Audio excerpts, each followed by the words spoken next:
9장의 앞부분은 스데반의 죽이는 일에 주동자인 사울을 전도자로 부르신 이야기입니다. 그 이름을 히브리어로 발음하면 사울이고 헬라말로 그리스 말로 발음하면 바울입니다. 뒷부분은 베드로가 복음을 증거하고 기적을 행하면서 복음을 증거한 이야기입니다. 그리고 그 사이에는 교회가 유대와 갈릴리, 사마리아에서 든든히 서갔다고 요약합니다. 그러니까 유대 이스라엘 지역 남쪽, 갈릴리 북쪽, 그리고 사마리아 중부에서 교회가 든든히 서갔다는 것을 증거합니다. 먼저 바울의 회심에 대해서 1절에서 16절까지입니다. 바울 혹은 사울은 여전히 교회를 향해서 협박과 죽이려는 마음이 그 영으로부터 뿜어내고 있습니다. 예루살렘에서 시작된 주님의 교회는 북쪽 갈릴리로 그리고 더 북쪽인 시리아 지역, 다메섹 지역까지 확장되었습니다. 사울은 그리스도인을 추적하며 따라갑니다. 시리아의 주요 도시인 다메섹으로 갑니다. 그곳에 있는 성도들을 잡아들이는 것을 허락하는 대제사장의 공문을 들고 갑니다. 길을 가는 중에 하늘로부터 큰 빛이 사울과 또 같이 가는 사람들에게 비쳤습니다. 빛 때문에 사울은 엎드려졌습니다.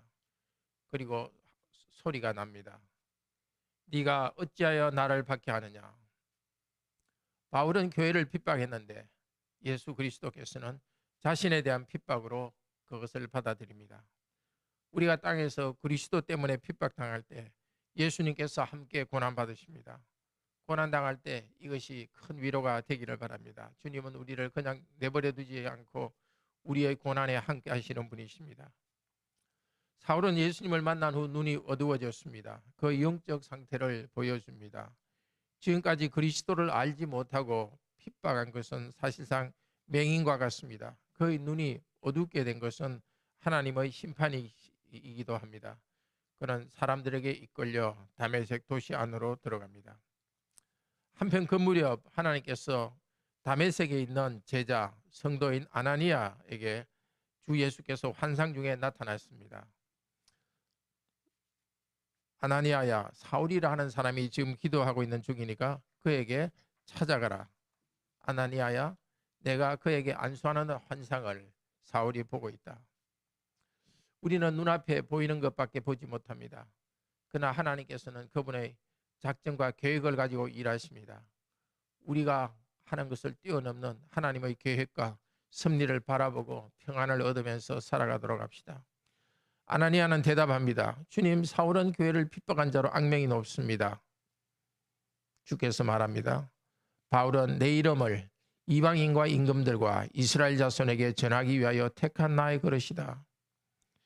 주 예수님은 교회를 핍박하던 주동자를 이방인과 로마 황제에게까지 복음을 전하는 사명자로 세우실 것입니다. 사울이 예수 그리스도의 이름을 위하여 고난받아야 할 것이라고 말씀하셨습니다. 복음 전하는 사람은 반드시 그리스도의 고난도 함께 받는 일도 포함합니다. 우리에게도 맡겨주신 직분에는 항상 고난이 있습니다. 그리스도의 이름을 부르며 위로와 능력을 받읍시다. 17절 아나니아는 사울을 찾아갔습니다. 주 예수께서 나를 보내셨다. 당신의 눈을 뜨게 하신다. 성령으로 충만하게 하신다. 그렇게 말하자 사울의 눈이 떠졌습니다. 음식을 먹고 힘을 얻었습니다.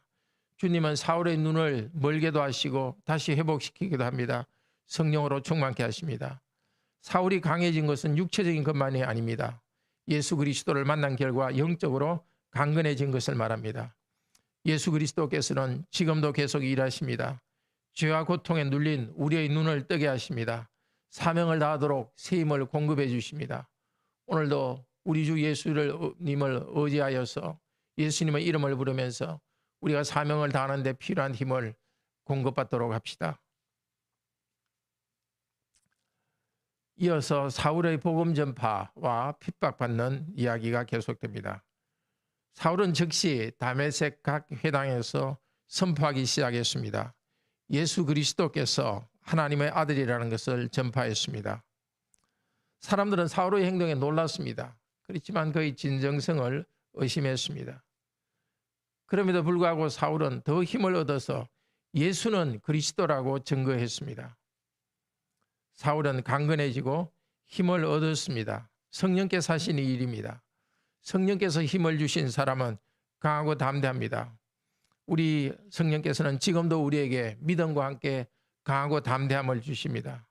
오늘도 주께서 우리를 강하고 담대하게 해주시도록 기도하도록 합시다. 23절에 여러 날이 지나매 이렇게 말하는데, 사실 여러 날이라는 것은 3년 동안의 긴 기간입니다. 사울이 저쪽 남쪽 아라비아로 가서 기도도 하고 그 지역에서 복음을 전했습니다. 3년 후에 다시 다메섹으로 돌아왔습니다. 유대인들이 사울을 죽이려고 계획했습니다. 그리고 아라비아 왕 아레타의 그 부하들도 유대인과 협력해서 사울을 죽이려고 합니다.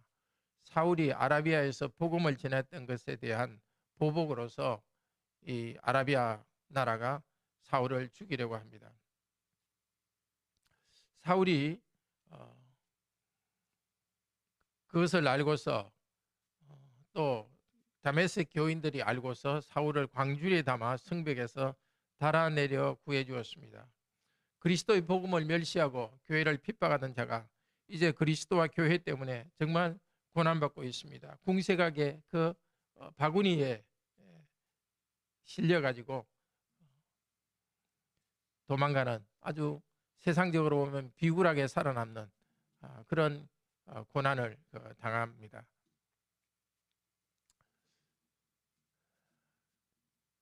이렇게 핍박하던 자가 복음을 전하고 핍박 당하면서까지 복음을 전하고 있습니다. 우리 주위에도 교회와 우리 자신을 힘들게 하는 사람이 항상 있게 마련입니다. 그들도 변화되어서 복음을 위해 살 것을 기대합시다. 이제 26절부터는 사울이 예루살렘에서 복음을 전하고 성령님이 그와 함께 하시는 이야기입니다. 사울은 예루살렘으로 돌아갑니다. 그곳에서 제자들과 사귀려고 했지만 예루살렘 성도들은 사울을 신뢰하지 않았습니다. 그때 바나바가 사울을 사도들에게 소개해 주었습니다. 다메섹에서 얼마나 담대히 복음을 전했는지를 말해 주었습니다. 사울은 믿지 않는 유대인들과 변론하면서 복음을 전했습니다.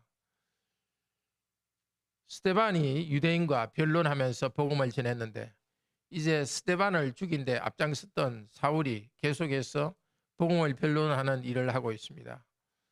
전에 스데반을 반대하던 자들이 스데반을 이기지 못했듯이 이제 바울과 논쟁하는 사람도, 유대인도 바울을 이기지 못합니다. 바울이 말로서, 복음으로서 그들을 꺾었습니다.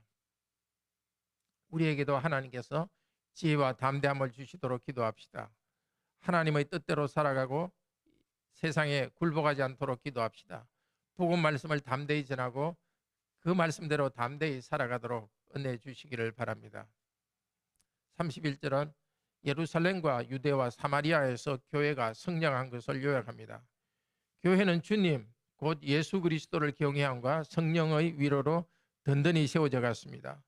예수님을 주 여호와로 두려워하며 사랑할 때 교회와 우리 자신은 든든히 쓰고 수적으로도 성장합니다. 성령의 위로, 말씀을 배울 때 생기는 위로입니다. 교회는 그리스도의 복음 말씀과 성령을 통해 성장합니다. 오늘도 말씀 가운데 위로받고 교회가 성장되기를 기도합시다. 32절부터는 베드로의 사역에 대한 이야기입니다. 땅끝까지 복음이, 그래서 이방인들에게 복음이 전해지도록 준비 과정을 보여줍니다. 하나님은 베드로가 가이사에 사는 이방인 고넬료와 만나도록 그 지역으로 이끄십니다. 먼저 루다에서 베드로는 애니아라는 중풍병자를 고쳐주었습니다. 많은 사람이 주께로 돌아왔습니다. 그리고 다시 요빠에서 다비다라는 죽은 여성 제자를, 여성도를 살렸습니다. 또 많은 사람들이 주님을 믿게 되었습니다. 근데 다비다를 고칠 때 베드로는 사람들을 밖으로 다 보내고 무릎을 꿇고 기도했습니다. 무릎을 꿇는 것은 능력이 자기에게 있지 않음을 인정하는 행동입니다. 오직 은혜만을 바라보는 행동입니다. 겸손하게 무릎을 꿇고 기도할 때에 기적의 치유가 일어났습니다. 우리도 베드로를 본받읍시다. 어려운 일이 있을 때 정말 무릎 꿇고 주님께 간절히 기도하도록 합시다. 베드로는 시신을 향하여 다비다야 일어나라고 말했습니다. 그리고 손을 내밀어 일으켰습니다. 다비다는 살아났습니다. 우리 주 예수 그리스도께서는 성천하여 몸은 하늘에 계십니다.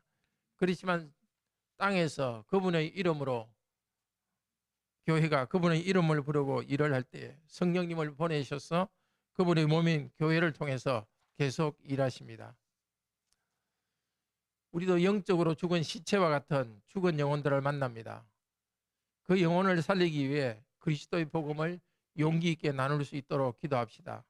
우리도 주님께서 주신 직분과 사명을 감당하기 위해서 무릎을 꿇고 하나님을 의지하여서 기도합시다.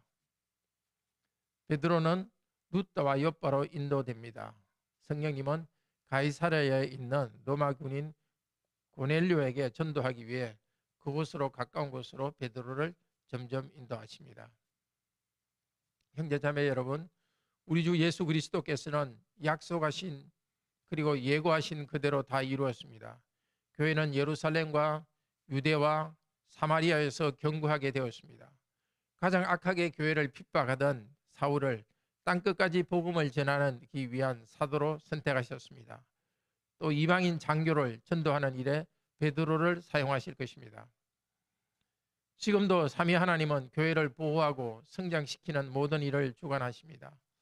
하나님의 섭리를 기대하며 기도합시다. 교회를 핍박하는 사람도 교회를 세워가는 사람으로 변화시켜 주실 것을 기대합시다.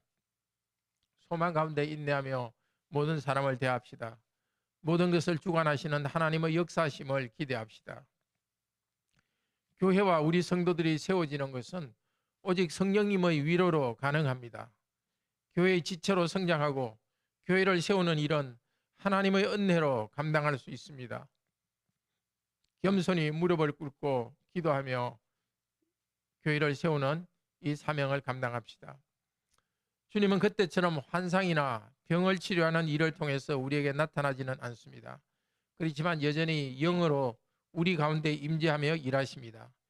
교회가 주님의 복음을 전할 때, 우리가 주님의 이름을 부르고 주님을 경외하며 살아갈 때 실제로 우리와 함께 하시며 지금도 우리를 그분의 계획대로 인도하십니다. 기도합시다. 감사하신 하나님, 교회를 핍박하던 바울을 복음 전도자로 변화시켜 주셔서 감사합니다. 우리 시대에도 우리와 교회를 비난하는 불신자 중에서 하나님의 자녀로 불러주실 주님의 은혜를 생각하며 감사드립니다. 사람을 보지 말게 하소서.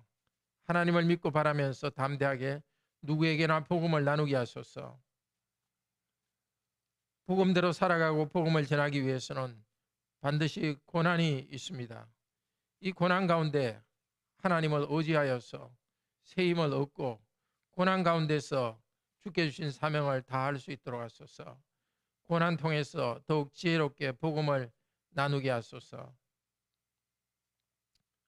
우리 성도들 중에 이 땅에 현실적인 어려움이 있는 성도들 아픔을 치유하여 주소서. 육체적으로 정서적으로 아픈 성도들을 주께서 치유하여 주소서. 경제적 어려움 가운데 또 직장의 어려움 가운데 있는 성도들 주님께서 새 힘을 공급하여 주소서. 그 어려움만 보지 않게 하시고 어려움 가운데 함께 하시는 우리 주 예수 그리스도를 믿으면서 믿음으로 그 어려움을 극복하고 내게 능력 주시는 자 안에서 내가 모든 것을 할 수 있다고 고백하면서 어려움을 대처할 수 있도록 도우소서. 이번 주일에도 아버지 하나님, 우리가 하나님을 온전히 경배할 수 있도록 저희들에게 은혜를 베풀어 주시고 저희가 은혜 받은 대로 하나님을 온전히 영화롭게 하며 하나님을 즐거워하는 예배가 되도록 인도하여 주소서. 무한의 비행기 사고로 고통당하는 그 유가족들 주께서 위로하여 주시옵소서. 살아계신 우리 주 예수 그리스도 이름으로 기도드립니다. 아멘. 은혜로운 기도 시간 되기를 축복합니다.